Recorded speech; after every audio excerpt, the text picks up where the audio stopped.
How to control stress. It can seem complicated to control stress in our lives, with so many obligations and pending issues, whether at work or home. It seems that we will never have time to relax the way we want. The Stress Society. Although each person has their triggers for stress, work seems to be the leading cause of this illness.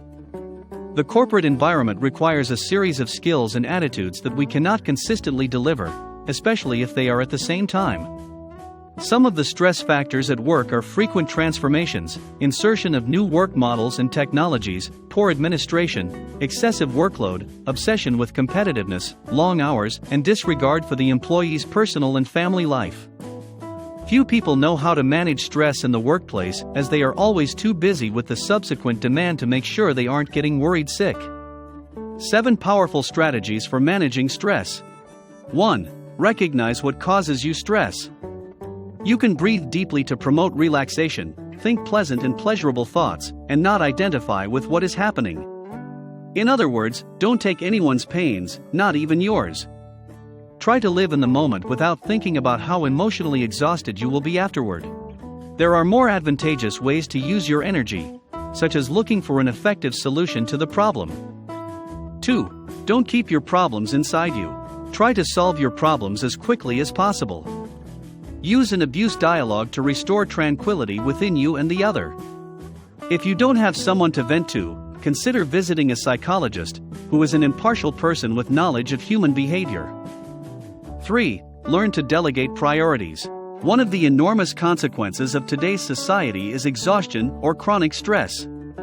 It usually manifests itself when we are overwhelmed in more than one area of our lives.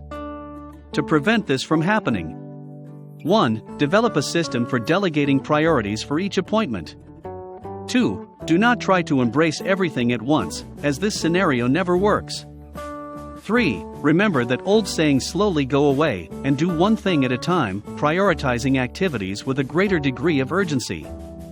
Using a calendar or notebook, or app to track the progress of your chores, besides promoting organization, builds a broader view of what's happening in your life. 4. Don't be so picky with yourself. It can intertwine this strategy with the other. If, for whatever reason, you are unable to complete your duties, do not blame yourself. Stress acts as a gateway to negative feelings and thoughts, which can develop into mental disorders. That is why the presence of stress and anxiety at the same time is so familiar. 5. Exercise to get rid of tension. Stress causes fatigue and muscle pain. When we are stressed, our body goes into a state of alert. It strains the muscles or strained by the time that our brain thinks it is threatening. Subsequently, we experience pain, spasms, and even cramps in the tensioned limbs. Exercise or physical activity is the perfect remedy for both fighting tension and controlling stress. 6. Get therapy. Does therapy help control stress? The answer is yes. In therapy, you develop the ability to identify stressors and strategies to deal with them in ways that don't affect your emotions. As stress presents psychological symptoms, in therapy, it is possible to relieve them and regain the self-esteem, happiness, and peace of mind you felt before. 7. Leave home. Leaving the comfort zone is scary but necessary. On weekends and holidays, don't get stuck inside the walls of your home and do something outdoors. It can be a walk around the neighborhood or a tourist in the sights of your city. Anything to break the routine is fine. If possible, plan to travel at some point during the year to disconnect from daily obligations. Make the most of your vacation to rest and recharge your batteries. If you like our video, do like and subscribe to our channel. Click the bell icon for new updates. Thanks for watching.